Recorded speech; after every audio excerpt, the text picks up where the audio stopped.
Back in 2002, when Shivani Gandhi was in architecture school, she had an epiphany. She realized that the traditional schooling system had failed her in a way. Because of how results oriented it was, she felt she was incapable of critical thinking. More than 2 decades later, Shivani is now 43 years old and living in the coastal state of Goa. And there is one thing that she is absolutely clear about. Her 7-year-old and 11-year-old won't be learning by rote in a mainstream CBSE school. Instead, she has opted for something called micro schools. So now her kids go to the Learning Center, or TLC, along with a bunch of children from 70 other families in Goa. And turns out Shivani isn't alone. A lot of parents of a more liberal, discerning, and wealthy variety are now opting to send their kids to these unconventional micro schools. Kavita Jain, a micro school consultant, says if you want to gauge the popularity of micro schools or alternate schools, you have to look at the number of National Institute of Open Schooling takers. NIOS is basically a national level board of education controlled and managed by the government. Most micro schoolers generally take the exam in their senior year, and post pandemic, the number of NIOS takers has tripled. This, according to Kavita, is a clear indicator of the popularity of these new age micro schools. They're basically a modern twist on the concept of a one room schoolhouse. So, smaller classes, student led learning, a flexible curriculum, the works. Do you remember Amir Khan's character in Three Idiots? Where right at the end he sets up a school in Ladakh? That school actually exists, and it's pretty legendary for its very hands on approach to teaching. Micro schools are sort of like that. So, for instance, if traditional schools teach the photosynthesis phenomenon through textbook readings, a micro school would nudge students to conduct interactive experiments with plants and light. In most of these schools, there's also no fixed curriculum. It's personalized as per the needs of each student. Sounds pretty ideal, right? Except the flip side is that these schools are way more expensive than your conventional CBSE state board institutions. In fact, they're also more expensive than even international board schools. And then there's the question of higher education. Sure, these kids may be able to think more critically than a CBSE student, but what happens when they go to college? Or if at some point they have to transfer to a traditional school?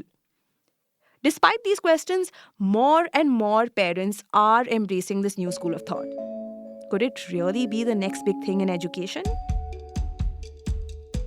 Welcome to Daybreak, a business podcast from the Ken. I'm your host Rahil Philippos, and I'll be joining my colleague Snigdha Sharma every week to bring you one business story that is worth understanding and worth your time. Today is Wednesday, the 31st of July.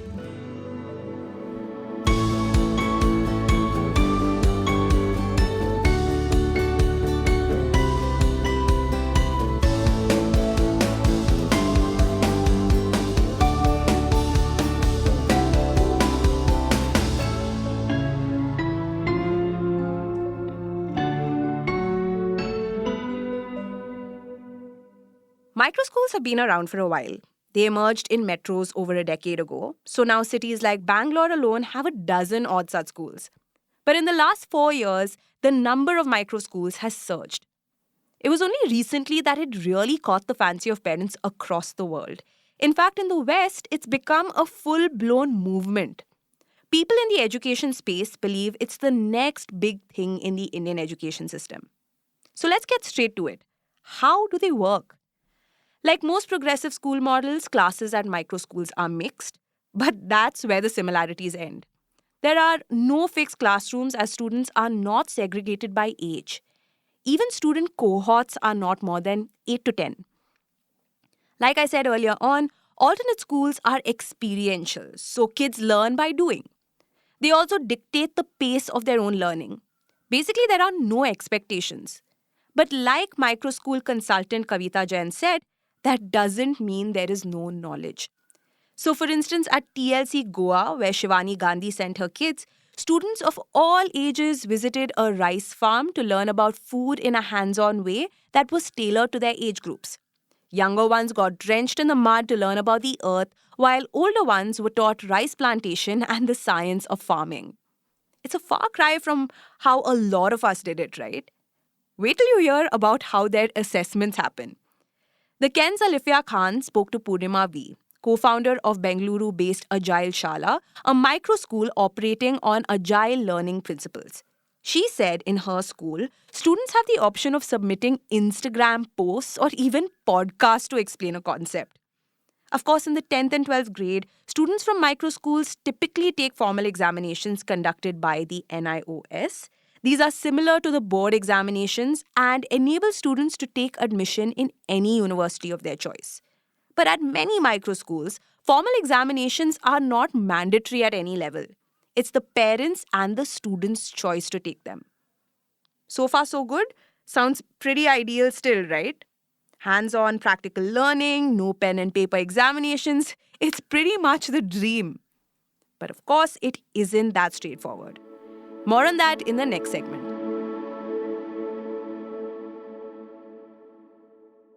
Micro schools may mimic the one-room schoolhouse, but that doesn't mean they come cheap.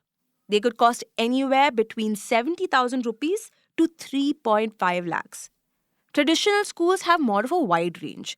Of course, there are some that cost several lakhs every year, but you also have budget-friendly schools charging less than 30,000 rupees per year. That's not really the case with micro schools.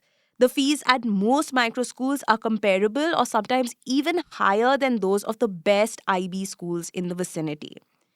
But there are parents willing to pay that cost today. Of course, there are a few other setbacks, like there's the potential issue that the micro school may limit the chances of its students in certain competitive examinations. For example, CBSE schools, despite being only a tenth of the total number of schools in India, secure 6 out of 10 seats in IIT, NIT, and IIIT spots. While we are on the subject of higher education, what colleges can they actually go to? Well, according to Jain, they won't run into much trouble if they choose a new age university like Ashoka University in the National Capital Region. But she does agree that they could have trouble blending in with traditional colleges. If the time comes, it could also be challenging to switch to traditional schools later, one could argue. But according to Jain, it's the conventional schools and not the students that find the transition difficult. That's because micro schoolers are usually curious and they're used to questioning. So traditional schools generally give provisional admissions to see if the child can be molded into their system. Now, when it comes to the affordability issue, educationists believe online learning may be one way to deal with the issue.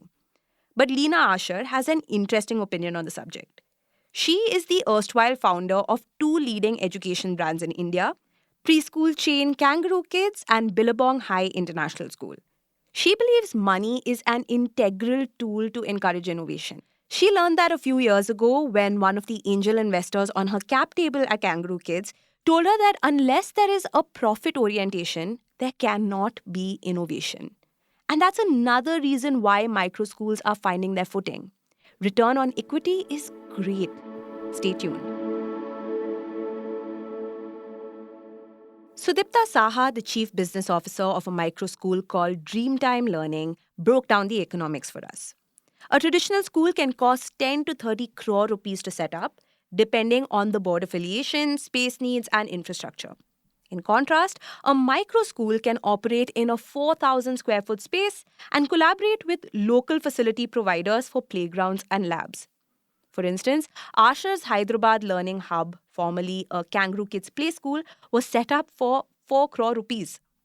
So in metro cities where space is a rare commodity, running a micro school makes all the more sense. For instance, Agile Shala's micro school, which we mentioned earlier, operates out of a 3-bedroom house. Also, Saha says a micro school can break even as early as its second year, all thanks to its capex light model. Then there is all the red tape involved with setting up a large private school. They generally have to register as trusts or non-profit entities, whereas micro schools can register as private companies, which allows them not just to bypass restrictions, but also explore additional revenue streams like B2B verticals such as selling or licensing curriculum to other schools. But none of this addresses the affordability issue. How do students who aren't from wealthy families access this quality of education? Well, Alifia asked Sandeep Rai, the founder of The Circle, a social fund helping founders create innovative alternate and after school programs. He said that's where the government has to step in. He said if micro schools have to be mainstreamed and made affordable, then the government has to incentivize it. But one thing is clear, micro schools are here to stay. With this cohort of parents now seeking and being open to alternate learning centers that tailor education to individual student needs, a new market is very quickly gaining momentum. One that people like Ashar and Kavita Jain are really hoping to tap.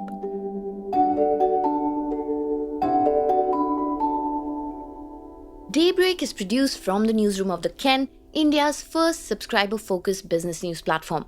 What you're listening to is just a small sample of our subscriber-only offerings.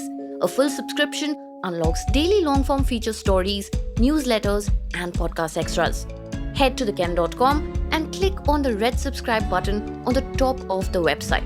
Today's episode was hosted by Rahil Philippos, produced by me, Snigdha Sharma, and edited by Rajiv CN.